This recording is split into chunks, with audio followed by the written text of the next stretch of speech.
morning, everybody. Welcome. It is a beautiful 4th of July weekend. Just want to give you a quick look at my most favorite flower in the garden. It is right now in bloom, and it only has one bloom because it is a smaller plant that I propagated, so it's not big enough yet to produce multiple blooms.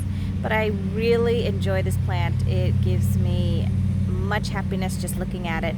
Now it only bloom once, like the flower only lasts for one day. So it is the hardy hibiscus midnight marvel. I mean, the red is just intense and vibrant, and it actually is the most beautiful flower I've seen, and I enjoy it in my garden. So I just want to show you really quickly this flower. I have 3 of them right now, 2 of which I propagated. One is the mother plant, which she has a lot of blooms on it.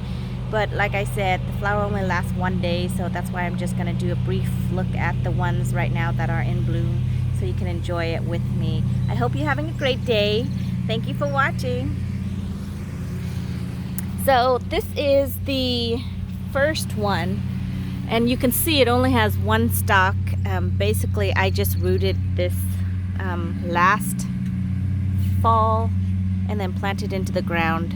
So it really only has one flower for me. It might produce a little bit more as the summer gets a little bit hotter and it gets more food and nutrients. But look at it, you can see it. I mean, it is so showy. So basically, if you look down here, it looks a little bit stressed because I actually transplanted it into the ground just yesterday. We're expected to get some rain this week, so I'm hoping that it will help settle the root in. But look at the color. I mean, it is like your lipstick red. I hope this camera captures the true color of it. But look at how beautiful it is. And this is the inside. I don't know what you call that. I mean, where all the pollen and everything sits. But isn't it beautiful? Look at this red color. I mean, this is the most beautiful red color. Nature definitely knows its color. So eventually they're considered a hardy hibiscus, so they will last through the winter. They will die back completely, and then next spring, summer, it'll send up new shoots. So hopefully I'll have multiple, and then for sure it's gonna give me more than just one bloom. But the summer is still young here. I garden in Georgia, zone 8A. So we're in the heat of summer, but our summer lasts until, I mean, literally until November. So we definitely enjoy our long summer season. So I planted this one over here to just kind of cap off the corner of the house. And then I also have another one over here that I transplanted as well to kind of cap off the other side of the house. If you look right here, and it also only has one bloom for me, which is why I'm showing it today, because by the end of today it's gonna completely wilt and then die off, and then I'll come and probably pluck it off so it doesn't go to seed. Now it does produce seed and you can propagate from seed, but I usually don't propagate from seed. I just do cutting basically. And this one's actually a little bit healthy. As you there's another bud right there that I might get. Can you see it? I'm trying to get close. Hopefully it can zoom in. There's another bud right there, and it actually sent another shoot over here. So I might get multiple blooms still. But isn't that gorgeous? I mean, just look at it. You can be mesmerized by it. So this is Midnight Marvel Hardy Hibiscus. And they're the easiest thing to grow, you guys. I highly recommend it. Look at how showy it is. And you can see it all the way from the road. A lot of the other flowers you see, like this one right here, look how small and dainty it is. But you definitely cannot see this from the road. Just another red flower. I'm a sucker for red. So I try to have a lot of red in my garden, which there isn't really a lot of red plants. I mean, at least Those are the only two that I've really found. Now there's bee balms that's red over here, but they're kind of floppy. I don't know if I like them. I do have coneflower that's red. I will show you that on the way back. Now I'm gonna go show you the mother plant. Look how green the grass is, you guys. So this backyard, we had like, I don't know, 15, 20 trees removed. So as you can imagine, with all that tree, there wasn't any grass. So you can see where the bare spots are still, that we had seeded this whole area. This is where some of the trees that we had removed. But you can see where we're still trying to seed and trying to get the grass to grow. And some spots are crazy green and luscious and others are not. This is the mother plant, my hardy hibiscus. She'll be glorious when she is in full bloom. But if you look at it, I mean, once they're strong and healthy and can support themselves, look at how many clusters you can get of buds. So if you think of it, you know, you get one bloom a day, which you don't. You get multiple blooms, because if you look at the other stalks that I have, there's multiple blooms. So you can get more than just one bloom a day, but they only last, the bloom itself, like this one will die off tonight.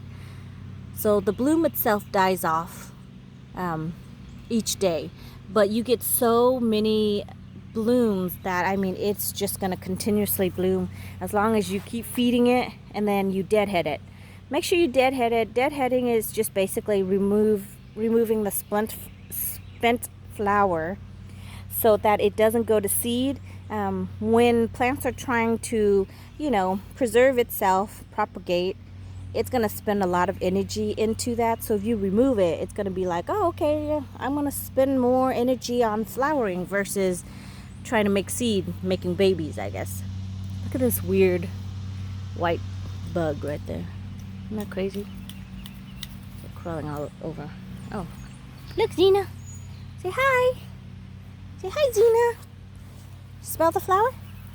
Smell the flower? She loves being outside. You smell it? Good girl. Can you shake? Can you shake? Shake, Xena. Xena, I know you know how to shake. Xena. Xena, shake. Shake. Well, I guess she's not going to shake for me.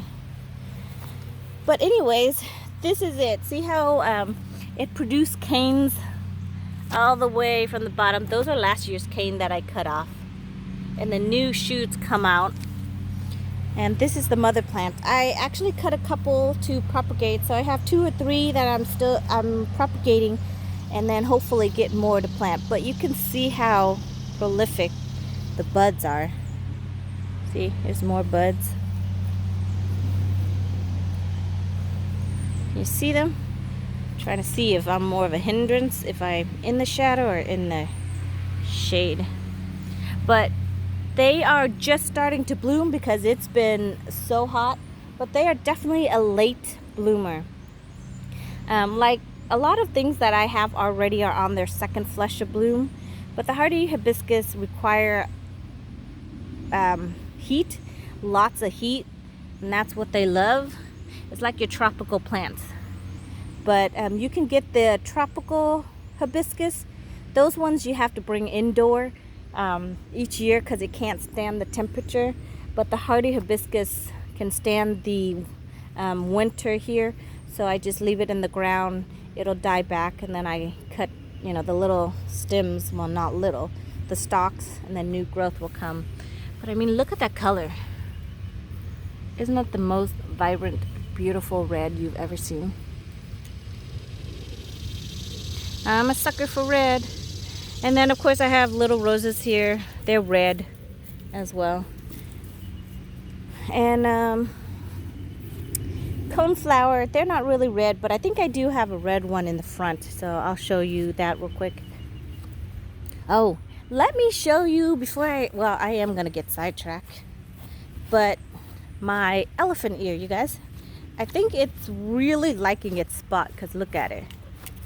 It's like as big as me. I might be a little bit taller. What do you think? I might be taller, but the ears, I'm glad I don't have bigger ears than these guys. Look at that. Isn't that crazy?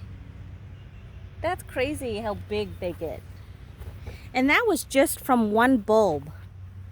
That's one bulb that now has like, I don't know, so many things sticking out of it that I might have to, look at that. I might have to like dig it up and separate them. And I have done that already, because I planted two other ones over here, this one, and then one all the way over in the corner where the other hardy hibiscus is. But look at the intricate way it starts out. It comes from another leaf stem, I guess is what you would call it. I don't know all the technical terms, but isn't that awesome how it starts to develop? Like each leaf, the stem of it produces another leaf, and then this one will eventually produce another leaf. Kind of like right here, you can see it. See how each leaf comes off of each other? And then here is a leaf right here. And then from that one, this one's coming out. And it's gonna grow. The mosquitoes are out today. But isn't that an awesome plant? I mean, it's just great for a shady area. And this one, I'm sorry, I know it's an elephant ear, but I don't know the exact variety. I do have another one, which I'll show you. And this one, I think I did a video on it, just a quick video on it earlier.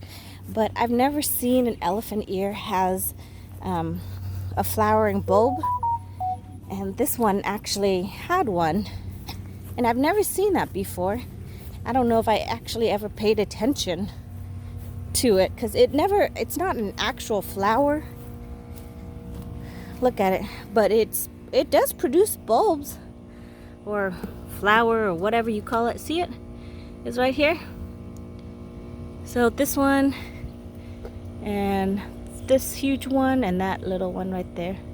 So I guess inside of it, if you can see, it has this flower thing, and then there's like a bulb right here. And this one, let's see, will it open? Wow, it's sealed shut in there. So anyways, this one is looking healthy. This one's more upright habit, you can see. And then eventually this flower, when it is in full bloom, I will show you what it is. It's my angel's trumpet. But you can see the tiny little pods are starting to come out. This one's pushing out. And then there'll be a beautiful big bell-shaped flower. This one's out even further. So it looks like this one's yellow. But when it comes out, it's going to be beautiful. I